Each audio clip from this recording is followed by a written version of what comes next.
តកតុយត្រឹម PNG នេះត្រឹមកន្លែងសញ្ញាសួរនេះ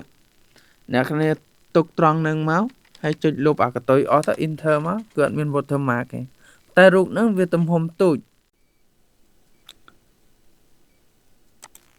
បាទសួស្តីបងប្អូនសម្រាប់បងប្អូនចង់បានរូបភាពមួយនេះថតដូចខ្ញុំអញ្ចឹងនេះកាលណាយើងចុច download ក៏យើងចុច download ក៏អត់បានដែរធ្វើអីក៏អត់ដែរ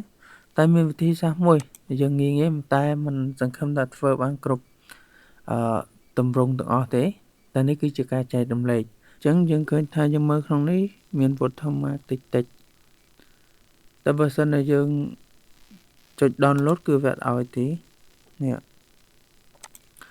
ហើយដល់យើង log in ជាមួយ mail អីចឹងយើងអាច download free បានតែនេះចំពោះយើងអត់មាន mail យើងអត់បានប្រើអញ្ចឹងអ្នកទាំងអស់គ្នាធ្វើតាមខ្ញុំគឺចុច mouse ស្ដាំនេះមកហើយយកពាក្យ expect ហើយបន្ទាប់មកអ្នកទាំងអស់គ្នាចុចអាកន្លែងត្រង់នេះចុចមកលើរូបភាពមកអញ្ចឹងនេះគឺជារូបភាពដែលយើងនេះហើយអញ្ចឹងបើសិនអ្នកទាំងអស់គ្នាចង់បានចុចលើតំណែងមួយមកហើយ copy អាកន្លែងត្រង់នេះcopy មកហើយយកមកផាសអញ្ចឹងអ្នកដែលថត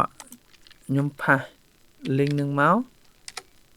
អ្នកឃើញថាទំហំវាធំវាមានជាប់នឹង watermark នេះអ្នកនរគ្នាឃើញនេះចុចព្រមព្រិចមើលនេះទំហំធំតែមាន watermark តែបើសិនតែយើងចង់បានទំហំទូចអត់មាន watermark អត់ពិបាកទេអ្នកនរគ្នាចុចកន្លែងត្រង់ហ្នឹងមកហើយចុចលុបទុក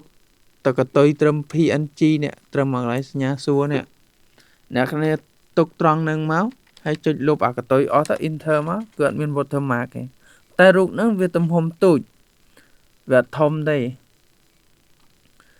ចឹងអរគុណអ្នកនរគ្នាបានទស្សនាវីដេអូនេះមានតែប៉ុណ្្នឹងឯងសម្រាប់